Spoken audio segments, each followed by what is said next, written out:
All right, 7 studies on the docket. I'm going to try and do these a little bit faster, almost like a fast fact style, but I'm not that good at it. So I'm just going to try and make sure that I still get done in that same time frame as prior weeks with 7 studies on the docket. First one, femoral retroversion and out-toeing gait patterns, so how you walk, and its development of hip osteoarthritis and subsequent treatment, a systematic review. Well, what is it really talking about? Well, your hip has a normal position in its actual socket, and it may be too far forward or too far back, anteroverted or retroverted. And a lot of people have symptoms if they have a hip, toe out gait, toe in gaits, or you pigeon toed or duck footed when you walk. And a lot of people will jump on that and immediately assume that we need to go in and correct it, treat it, because it has all of these different things associated with it. And while I'm not going to say that having a retroverted hip or anteverted hip may not be a problem individually for a person, and it may very well need correction for reasons that aren't in this article, what I want to highlight is just because something is there doesn't mean that we need to automatically get surgery for it or correct it. Even in the office, if it's not causing you a problem and we can work with it, essentially what ain't broke, don't fix. And that's exactly what the study found. They found that in their conclusion, there is a lack of evidence regarding that femoral retroversion as a risk factor for hip osteoarthritis, and contradictory results regarding the need for surgical correction were found. So what often happens is people will develop pain around the area, get an incidental image finding, whether it's X-ray or MRI. They see that they have this anatomical variant, and then they get, surgery to correct it. Now, if they're lucky and it was a source or a cause or a factor of their problem, great, good for them. But we have to be cautious and not blame everything on a potential incidental finding on an X-ray or MRI. And so you always have to correlate it with symptoms, and you always have to take a person individually in front of you when you're actually treating them. So again, if it ain't broke and it just happens to be there, don't fix it. And that's what this study is kind of saying, if I can paraphrase and put my own 2 cents on it. But like I said, this is going to be more of fast facts, so I'm going to move on before I get preachy. Now, this one is effects of high-intensity laser therapy for non-specific neck pain, a double-blind randomized controlled trial. And you may be thinking, well, high-class laser, how do they double-blind that? Well, lasers have classes 2, 3, 4. Medical grades, you typically have class 3 and class 4 lasers. And in class 4, there's both cold laser and hot laser, and that's not necessarily tied together with if it's high intensity or not. So this one, I'm presuming, took no heat or low heat, high intensity laser therapy compared to a placebo of just light, and put patients through it to see if the laser actually did anything. And in this one, in an albeit small study, it did a little bit. Both groups actually got better because placebo is a powerful thing and something I'm more than willing to use. But upon comparison, no significant differences were initially observed between the groups. But after treatment, both groups showed notable improvements in all outcome measures compared to baseline, and the laser group demonstrated greater efficacy compared to the placebo group in terms of pain scores, a cervical lateral flexion score, and they tested a neck shear muscle thing in an apparatus, but other parameters were not that much better. So a cool prospective study if you're considering laser therapy for neck. It's definitely something that you could put on your docket. But again, what is a mantra in this office is the right treatment for the right person at the right time. I'm not blanket statement, if you have non-specific neck pain, go get a laser. I'm saying, just like people that I have talked to that are searching for answers, this may be a card in the deck for you to put into Google and just research on your own to see if it's the right fit for you. But again, you have to make sure it's a high intensity laser and that you are getting not just isolated care with the laser, but you're getting education on your condition. You trust the provider, all of the things associated with receiving good quality health care. Moving on, I told you, we're just going to be going through fast facts here. Serious adverse events following spinal manipulative therapy for adults with a history of spine surgery, a single institution retrospective chart review. So what they did is at a hospital over the span of, I believe, 11 years, they took a look to see those people that had spine surgery to see if they had any adverse conditions, which they actually mentioned in the study, and what happened. If you have spine surgery, are you immediately not a candidate for spinal manipulative therapy? Well, let's find out. So this one was, here it goes, a retrospective chart review in adults, so at least 18 years of age, with any prior spine surgery who underwent spinal manipulative therapy between January 2010 and December 2021 at an academic medical center in the United States. They're trying to be a little anonymous here. Charts were reviewed, data was extracted, and they put it through to see if adverse events, which included and defined as vertebral artery dissection, cauda equina syndrome, and fracture at the location of spinal manipulative therapy, or spine surgery hardware failure within 10 days following SMT, if any of those happen. So 418 patient charts were eligible for review at this institution. The rough age was 50 years old. The majority of patients were female and non-Hispanic white. The surgeries that they most commonly underwent were lumbar fusions, cervical fusions, and lumbar discectomies with laminectomy. The median time after surgery to first adjustment was almost a year. That's the first thing that I want to know. So almost a year after surgery is when they first got an adjustment again around the area of the surgery. There were no short-term incidents of a vertebrobasilar cervical artery injury, like they wanted to find out, cauda equina, or fractures in the region of application or hardware failure. There were no incidents of serious adverse events in the short term following SMT in individuals with prior surgery in the study. So we have some patients that are a little bit gun shy, let's say, especially around areas of surgery for getting treatments like spinal manipulative therapy. And I completely understand. This is not, a call out to say, patients, shame on you for not getting spinal manipulative therapy. There are reasons beyond this mechanical study. There's no mechanical reason as far as safety concerns to not do spinal manipulative therapy. You may just not want it, and that is perfectly fine too.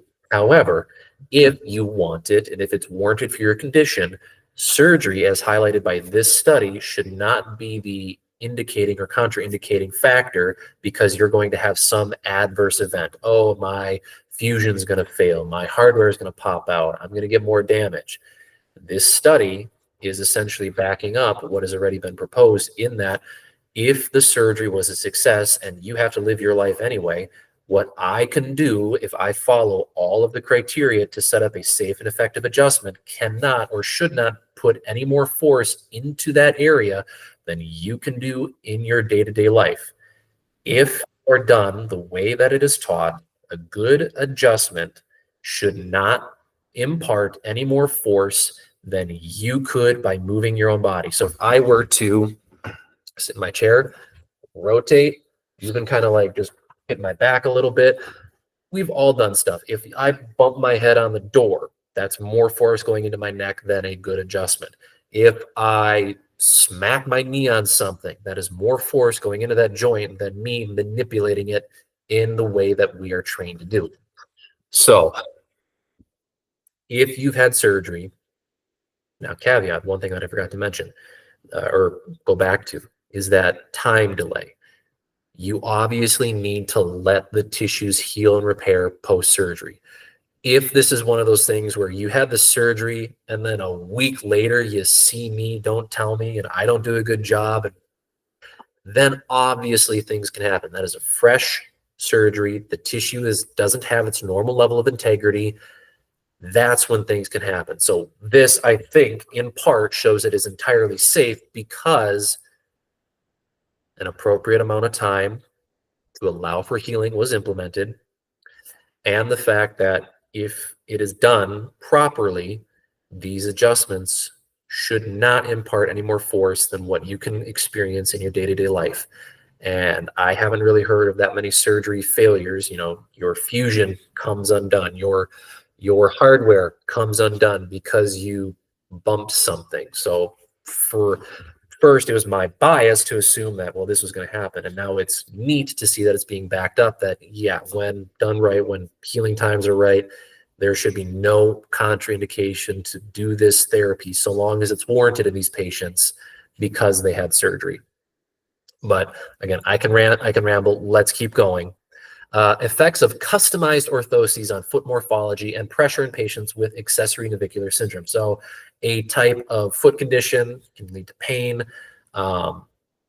Why bring this up? Twofold. One, I think the orthotics discussion can be a bit bogged down and confusing, kind of like nutrition. Oh, you should go flat feet all the time, barefoot 24/7, 365, which, or you need to have the best cushiony shoes on 24/7 with the best orthotics for longevity and foot health because we have things we've never walked on before. Look, there's arguments on both sides. What I will say is, if we are going to consider orthotics because you have a condition in the foot, knee, hip, or low back that may warrant it, having a more customized approach, in my opinion, because of the complexity of the foot, is going to be better on an individual scale. Now, I understand, and I'm not going to name anybody because I don't know how this goes on YouTube, but your run-of-the-mill orthotics that you can get at a store like Walmart or Target are meant to be produced en masse for common things, which, okay, I get it. It's capitalism. It's a marketing thing. I don't think a majority of people need orthotics like that. I think we essentially have a if yes, then scenario. Majority of the people could probably get away with not needing an orthotic, especially if you have a foot condition, just training it up, doing the conservative approach first without an intervention like an orthotic. Do foot exercises, toe exercises, etc. Choose the appropriate footwear for your job demand. If you can get away with, minimalist shoes, great. If you can't, wide toe box, I'm not saying you have to go 0 millimeter drop. You can have a little bit of a heel lift. If you need safety equipment, safety steel toe boots, you need to wear what you need to wear. However, this is where I'm saying, if your condition warrants an orthotic, then yes, I think going the custom route is better. But hear me out first. I don't think you need to jump to $600 orthotics right off the bat. I think what we can do is we can customize to your foot what you may need with simple things like so in my office we can get some felt padding and different things and actually cut it out to distribute the force differently on the foot. We can already customize a orthotic or trial a custom orthotic with a cheap piece of felt, tape it on, see how it works. If it works, then we can consider pulling the trigger of let's get a more permanent solution that would mimic what we just created here in the office. So if that custom tweak improved your condition, then yes, we can pull the trigger on a more permanent solution. But I don't think everybody just needs to jump on a laser scanner and says, oh, you have flat feet, high arches, or something else, and you need this custom orthotic for $200, $300, $400, $500, $600. No. If you're not training your feet already, you should be. If you are training your feet and we still have issues and we consider you might need an orthotic, we can already start customizing what you may need with relatively inexpensive materials.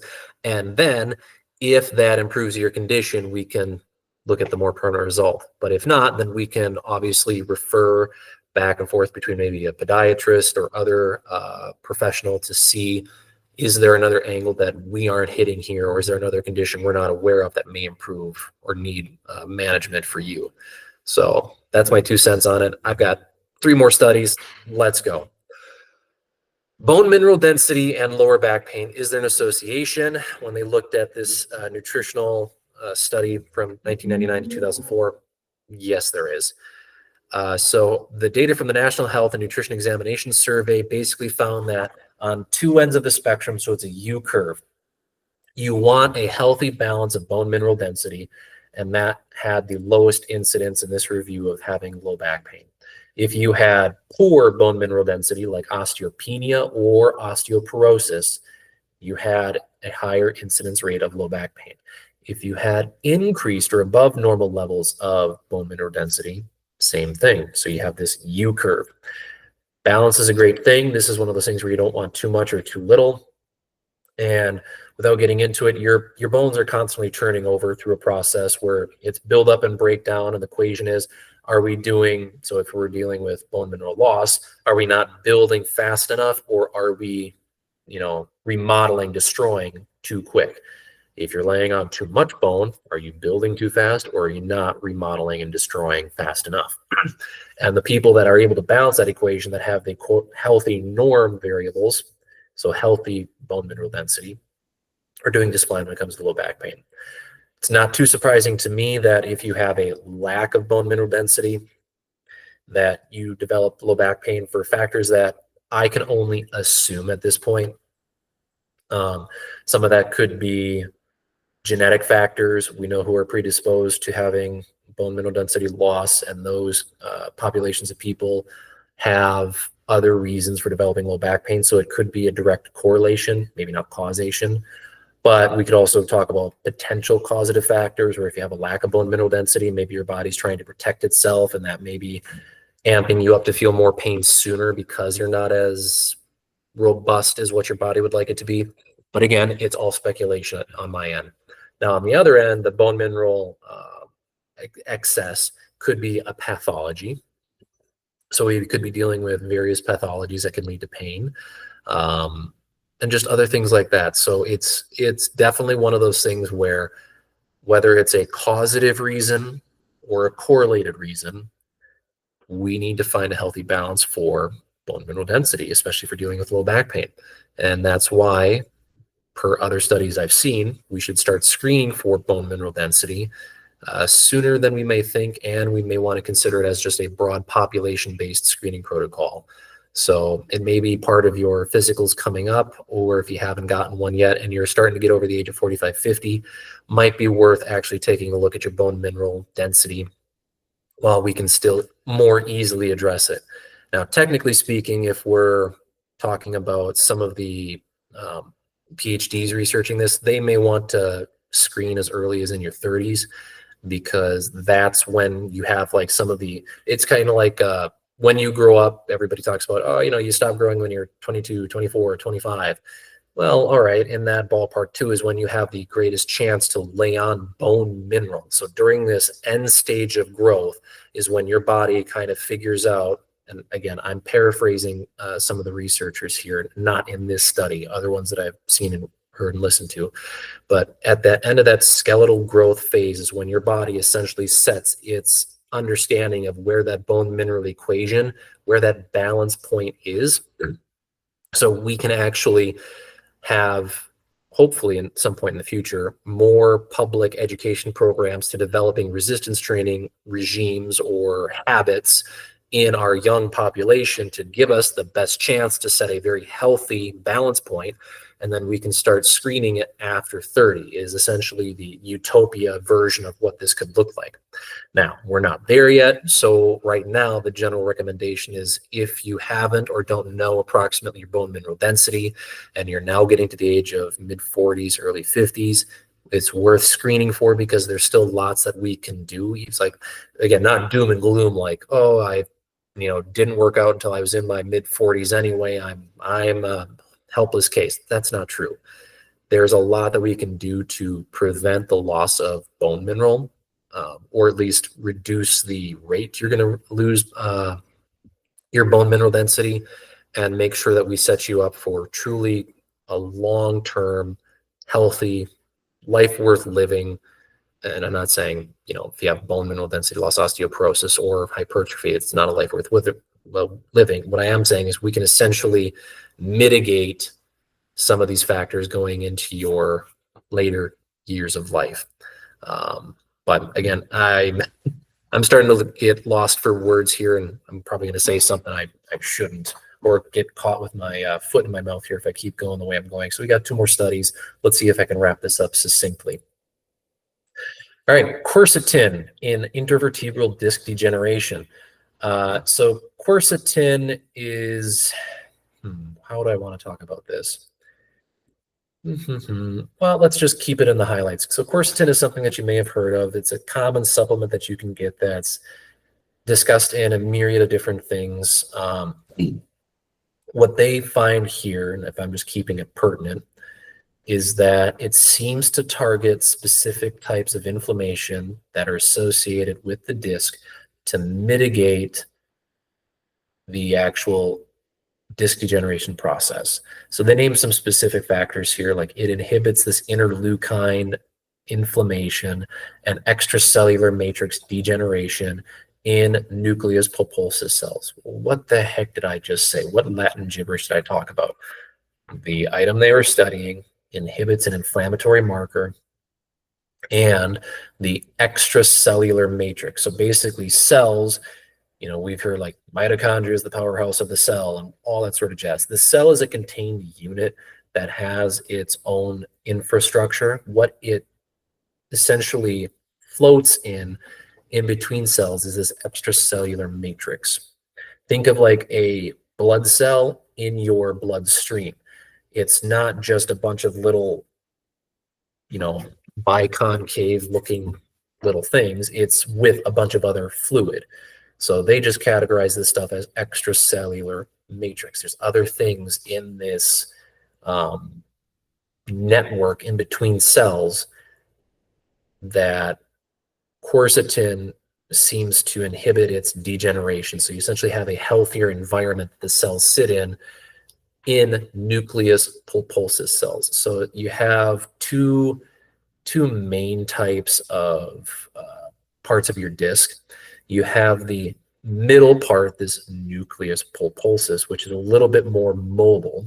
And then you have this typically tougher interwoven collagen meshwork, the annulus fibrosus.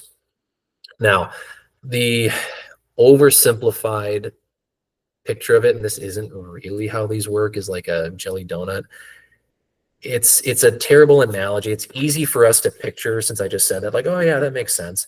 I really don't want to say that's exactly how they are because it's really not. They're way more robust and complicated than that. But just for this video purposes, that's what I'm going to say.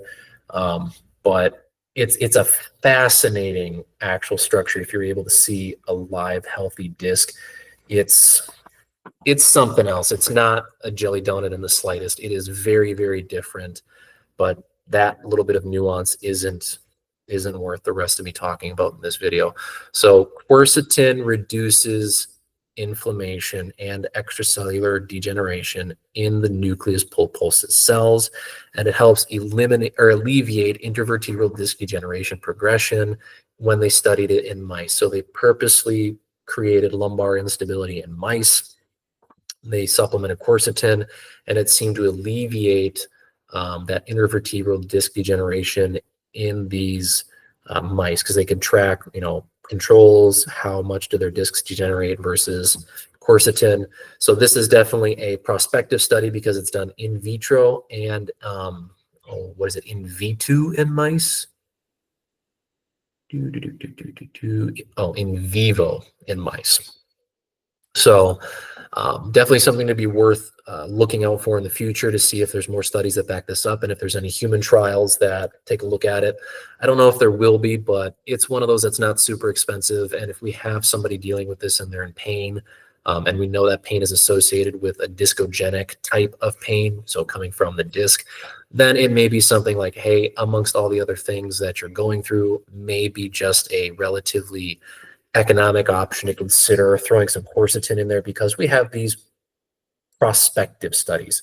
Something that I can't guarantee, like, I don't know if it'll actually, help your condition because you're a complicated human being with a bunch of things going on. But you know what? If I told you that and you're still willing to take a shot and it's not, that expensive, fantastic. We can at least give it a try. Now, the last study.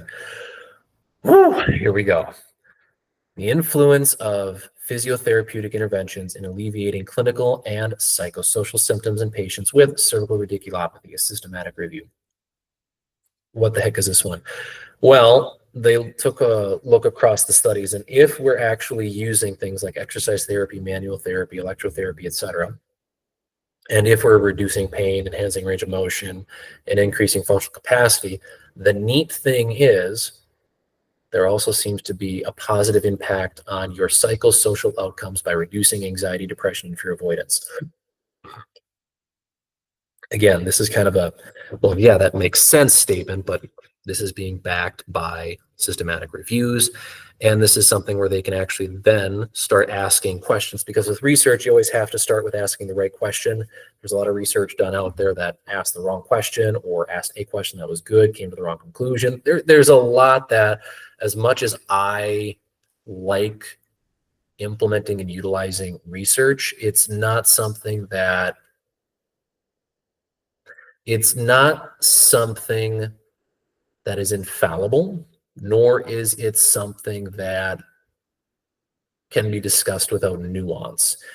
And here's something that I like is that this evidence now we can actually compare, or should compare, these outcomes, these psychosocial outcomes, to more traditional treatments. So evidence comparing their effectiveness against standard rehab remains inconclusive. So is one better than the other? That'd be a cool thing to study, something that more or less you get an answer. But in my opinion, these should be overlapping and interwoven treatments to begin with, just for compounding effect. So it's, we're showing that we have positive outcomes with this sort of stuff. And maybe it's one of those, we get more if we add it to a traditional rehab protocol. Not, so we can start with that, which one is better. Then we can have three-way trials of control, one intervention, combined interventions, and then we can really see what is truly going to be some of the best things for patients who are dealing with these things, whether it's a chicken and the egg, whether you have that psychosocial issue that is leading you into pain, or that pain is leading you into a psychosocial issue. It can happen both ways. So this is, again, I'm calling for collaborative care. That's my initial hunch at June 5th, 2025, is that no, it's not going to be better than traditional per se, but the fact that we can show that we improve these parameters may be worth considering adding and interweaving amongst other traditional rehab protocols to get a compounding effect, just to get the best overall approach for our patients. Because very oftentimes we aren't an isolated condition. We aren't just, oh, I'm anxious and that's the only thing going on, or I have neck pain and kind of maybe a little anxiety. No, we are complicated. We oftentimes, if this is a perfect world, would be getting a plethora of different people in a healthcare team to actually give us the best shot to take care of what's ever going on. But again, perfect world, perfect scenario. It's not this world, not this scenario. Fun little thing to kind of note at the end of this little video, and something that we can now start asking different questions and looking at research in the future to compare some of these outcomes to see their efficacy as a comparison. And then maybe when we actually combine them, just to really add some meat to when we discuss with these patients, well, why am I seeing 2 or 3 different docs for this? Well, here's why. So yeah, that's my 2 cents. I've talked long enough, and if you've stuck with me this long, appreciate you. If you got any input or anything you want us to discuss, let me know. Till next week.